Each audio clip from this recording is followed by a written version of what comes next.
కాళ్ళకి దండం పెట్టి ఇది పెద్ద ఇంటలెక్చువల్గా ఫీల్ అవుతున్నారు. రేపు పొద్దున పదవులు పోతే మీ బతుకులేంటి? మీరు ఎక్కడ ఉంటారు? రేపు మీ పదవులు పోయినాయి, మీరు అసలు ఎక్కడ 11 గంటలకి ట్రెండ్ మొదలైతే ఎయిర్పోర్ట్లో కదా జగనన్నతోనే ఉంటాం, పదవి ఉన్నా లేకపోయినా పేరు నాని గారు రేపు ఉంటారండి. రేపు వీళ్ళంతా ఏంటంటే కలుపు మొక్కలు, ఎటుంటే అటు పోతారు. అందరూ అంటారు అలాగే, మేము ఉంటాం, మేము ట్రావెల్ చేస్తాం. ఇవన్నీ ఉత్తమాటలు. అసలు ఏంటి నీ చరిత్ర ఏంటి, నీ బ్యాక్గ్రౌండ్ ఏంటి, ఇవన్నీ చూసుకోవాలి ప్రతి ఒక్కడు. రేపు ఎలక్షన్లో మేము ఇవన్నీ మాట్లాడతాం. అభివృద్ధి ఏది రాష్ట్రంలో? సరే, వైసీపీలో మీరున్న ఆ 4-5 మంత్స్, ఆ తక్కువ స్పాన్లో, అంటే నేను వైసీపీలో 11 ఏళ్ళు ఉన్నానండి. ఈ దిక్కుమాలిన ఎదవలో చేసిన పని వల్ల 4 నెలల్లో నేను బయటకు వచ్చాను. వైసీపీ నుంచి జనసేనలోకి వచ్చారు.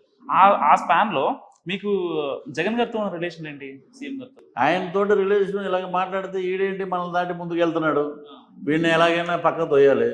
ఎవరు గారు ఇప్పుడు అక్కడ పిల్లర్స్ ఉన్నారు, సుబ్బారెడ్డి గారు, విజయసాయిరెడ్డి గారు, ఇది ఇంకొక ఆయన సజ్జల రామకృష్ణారెడ్డి గారు.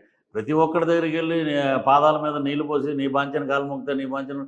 దాంట్లో కొంత గొప్ప ఏంటంటే విజయసాయిరెడ్డి గారు ఒక ఆయన, ఎలక్షన్ సంబంధించినటువంటి అన్నీ ఆయన ద్వారానే జరిగేవి. ఏదో అపోజిషన్ ఉన్నప్పుడు, రూలింగ్ ఉన్నప్పుడు ఆయన అక్కడ లోటస్ పాండ్లో కూర్చుని మొత్తం ఇలా చేయాలని, అలా చేయాలని, ఇలా చేయాలని ఆయనతోటి ఎక్కువ అటాచ్మెంట్ ఉంటుంది మాకు. తప్పితే ఇంకెవడ పని చేశాడండి అక్కడ? ఇప్పుడు విజయసాయిరెడ్డి గారు ఎలా ఉన్నా అనే ఒక మాట అంట, ఆయన పనిచేసినట్టు వీళ్ళు ఎవడైనా పనిచేశాడా? మీకు పదవి రావడంలో లక్షల్లో ఉన్న జనాల మధ్యలోకి మేము వెళ్ళి మైక్ తీసుకుని మేము మాట్లాడాం. ప్రతి ఒక్కడు రూముల్లో కూర్చుని తలుపులు వేసేసుకుని తాళాలు పెట్టుకుని ప్రెస్ మీట్లు పెట్టి బూతులు మాట్లాడటం కాదండి, జనాల్లోకి వెళ్ళి నిలబడి మాట్లాడాలి. అది దమ్మున్న గుండె. అది విజయసాయిరెడ్డి గారు మేము ఉన్నప్పుడు ఈ ఊరు వెళ్ళాలి, ఇక్కడ మీటింగ్ మాట్లాడాలి, ఇక్కడ మీటింగ్ మాట్లాడాలి, ఇలాంటివి ఉండి ఎక్కువ విజయసాయిరెడ్డి గారితో ఇతను అటాచ్మెంట్లో ఉన్నాడు, జగన్మోహన్ రెడ్డితో అటాచ్మెంట్లో ఉన్నాడు. ఇతను తోసేయాలి బయటికి. మీరు తోయటం ఏంట్రా, నేనే పోతున్నాను బయటికి. ఇంత నీచంగా నా మీద ఎలిగేషన్ వేశారు, నేనే రాజీనామా చేసి ప్రెస్ క్లబ్లో బయటకు వచ్చిపోతాను. ఎవడైనా లౌక్యంలో యాక్ట్ చేశాడని నాకు లౌక్యం లేదు. లౌక్యం ఉన్నవాడు, నేను అది కూడా రెడ్డి అయి ఉంటే, నేను కాపు కమ్యూనిటీ నుంచి వచ్చా, చెప్పుకున్న కులం గురించి ఎప్పుడు చెప్పలేదు. అదే రెడ్డి అయి ఉంటే నేను అక్కడే ఉండేవాడిని జీవితకాలం. మీరు వెళ్తారన్నా సరే వెళ్ళనిచ్చేవాళ్ళు కాదేమో. అదే పంపించరు. అంటే మీకు ఆ చైర్మన్ పదవి రావడానికి అంటే సరే సీఎం గారిది సపోర్ట్ ఉంటుంది. దాని తర్వాత అంటే మీకు బాగా సపోర్ట్ చేసిన వ్యక్తి విజయసాయిరెడ్డి గారు. వీళ్ళందరూ ఎవరు లేరు సార్. ఇప్పుడు సుబ్బారెడ్డి గారు చైర్మన్ అయ్యి ఉన్నాడు అంతే, బోర్డు లేదు. మేము ఉన్నాం బోర్డులో ఇది ఇలా ఎందుకు చేశారు, అది ఇలా ఎందుకు చేశారు, నువ్వు ఇక్కడ సంతకం పెట్టావేంటి, నువ్వు అక్కడ ఇలా పెట్టావేంటి, నువ్వేంటి అని అంటే ఇంకెందుకు మనకు బొంగు, ఇంకెందుకు మేము ఎందుకు, నీకెంత ఊడిగా, నీకెంత పాలేరా, నీ మంది మార్పులని చెప్పిన మాటలనేసి మమ్మల్ని స్వచ్ఛంగా ఉండవాలి మా మీద బురదలు తొలుతావా? నీ రాజకీయ జీవితం సమాప్తం, నీ పార్టీ అంతం. నన్ను కదిపావు నువ్వు. నేను ఎంత బాధపడి ఉంటాను, నా కుటుంబం ఎంత బాధపడి ఉంటుంది, నేను ఎన్ని రకాల క్షోభకు గురయ్యాను, ఆ క్షోభంతో రేపు నువ్వు అనుభవిస్తావు. ఇదే నా శాపం. రోజా గారికి ఏం చెప్తారు సార్ ఆ విషయం అప్పుడు బాగా ఇది అయిపోయారు మీ మీద, అంటే ఆయన ఇట్లా చేశారు అట్లా చేశారు, నేను అసలు మేము ఇలా చేస్తాడు అనుకోలేదు, ఏం చేశారండి? ఏమన్నా దాన్ని చేయబట్టుకున్నాము, దాంతో శృంగార క్రీడలు ఏమైనా చేశారా, లేకపోతే దాన్ని ఏమన్నా నాశనం చేశారా? ఇప్పుడు మీరు టీవీలో చూడండి, ఒక ఎస్ఐ ఒక బొమ్మ ఏదో ఒకటి వేస్తారు, ఏమంటే మీరు ఈ పని చేయాలంటే మీరు నాతోటి పడుకోవాలంటది అంటాడు ఇతను, నేను అలా పడుకోనండి అంటది. అలాంటివి ఏమైనా ఉన్నాయి మా మీద? లేవు కదా. మా మీద లేని వాళ్ళు చేసుకునే ఎడిటింగ్ కరెక్ట్గా లేదు.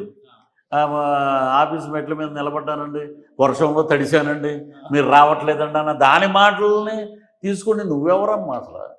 వర్షం మెట్లలో తడుస్తున్నావు, నువ్వేమో నేను గజగజ వణుకుతున్నాను, మీరు ఇదేనా అన్నప్పుడు మరి నువ్వెందుకు పృథ్వీ గారిని ప్రొవోక్ చేస్తున్నావు? అలాగా మీరు అందరూ చేసిన గేమ్ ప్లానేగా ఇది నా మీద పెట్టింది. నా మీద ఎవడైనా అడిగేటప్పుడు మీరు ఎదుగుతున్నారని కదా అప్పుడు ఆ స్పాన్లో. ఏమంటే నేను ఒకటే అండి, వెంట్రుక ముక్కతో సమానం నీ ప్రభుత్వం నాకు ఇచ్చిన పదవిని నేను అన్నాను. ఎందుకంటే వెంకటేశ్వర స్వామి దగ్గర నేను 6 నెలలు బ్రహ్మాండంగా ఉన్నాను. చాలా తక్కువ మందికి వస్తుంది. ప్రపంచంలో ఎవరికి దొరకని గొప్ప అదృష్టం ఏదైనా ఆస్కారం మించి అవార్డు ఎవరో దొరికిందంటే పృథ్వీరాజుకి. అది ఒక జగన్ ప్రభుత్వం ఇచ్చిందని కాదు, అది ఒక మార్గదర్శకం, జగన్ని పెట్టారు అంతే. అలా రాసి ఉంది, విధిలిఖితం దైవ నిర్ణయం. ఎక్కువ ఎవరైతే వెంకటేశ్వర స్వామిని పూజిస్తారో వాళ్ళు కొన్ని సంవత్సరాలు దూరం ఉంటారు. తర్వాత నేను వెళ్ళాను గుడికి, అద్భుతమైన, మొన్న ఈ మధ్య వెళ్ళాను, అద్భుతమైన ఆదరణ అందరూ. వీళ్ళు ఇప్పుడు ఏమన్నా పృథ్వీ గారు, ఇది దీంట్లో నేను ఉన్నా, దీంట్లో మేము దోచుకోవాలనుకుంటున్నాం, మీరు అడ్డం, మీరు వెళ్ళిపోండి, మేము మెంబర్స్ని కూడా కొనుక్కుంటాం డబ్బులు ఇచ్చి. SUBC chairman is the representative for board member, దాంట్లో కూడా అతను వెళ్ళొచ్చు, ఎక్సెప్షియో లాగా, ఎఫ్షియో మెంబర్ దాంట్లో. అది కూడా నాకు లేదన్నారు. అంత కరాఖండిగా, అంత ఇదిగా అతను. అప్పుడే మీకు అర్థమైపోయిందా? అర్థమైపోయింది అప్పుడే, ఇది అనవసరం రానైనా, ఇది కరెక్ట్ కాదు, వీళ్ళందరూ దోచుకోవటం ఇదిలో ఉన్నారు. కావాలని మనకేంటంటే అండ, కొండ, దండ ఉండాలి, ఏమీ లేవు. భగవంతుని నమ్ముకున్నాం, మన ధైర్యాన్ని నమ్ముకున్నాం, ఆత్మవిశ్వాసం పోగొట్టుకున్నాం. నీచంగా నేను కింద స్థాయిలోకి వెళ్ళి మాట్లాడను, అది నా క్రెడిబిలిటీ. వైసీపీకి గుడ్ బై చెప్పేసిన తర్వాత జనసేనలోకి వచ్చే ముందు పవన్ గారితో మీకు ఒక మీటింగ్ అయితే జరిగింది. చాలా మీటింగ్ జరిగింది. అంటే ఆ ఫస్ట్ మీటింగ్లో మీతో అన్న మాట ఏంటి సార్?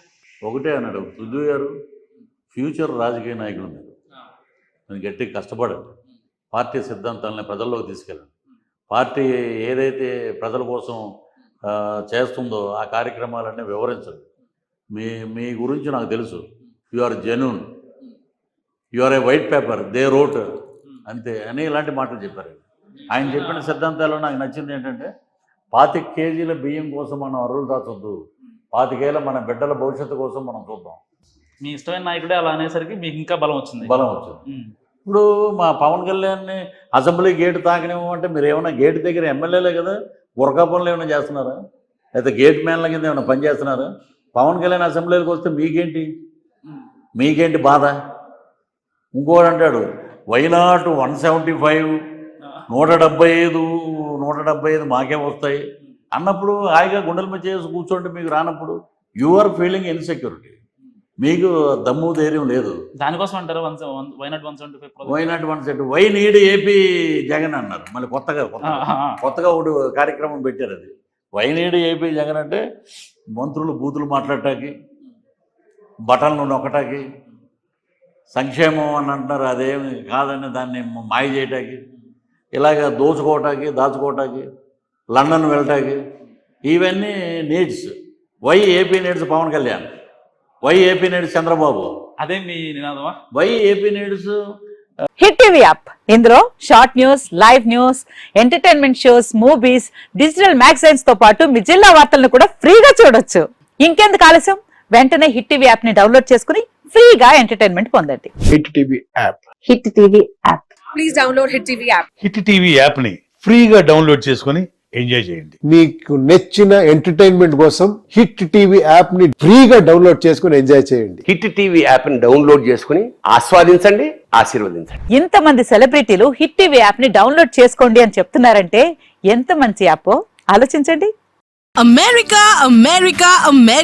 అమెరికాలో చదవాలనుకునే వాళ్ళకి విశ్వసనీయమైన పేరు మన శౌర్య కన్సల్టెన్సీ.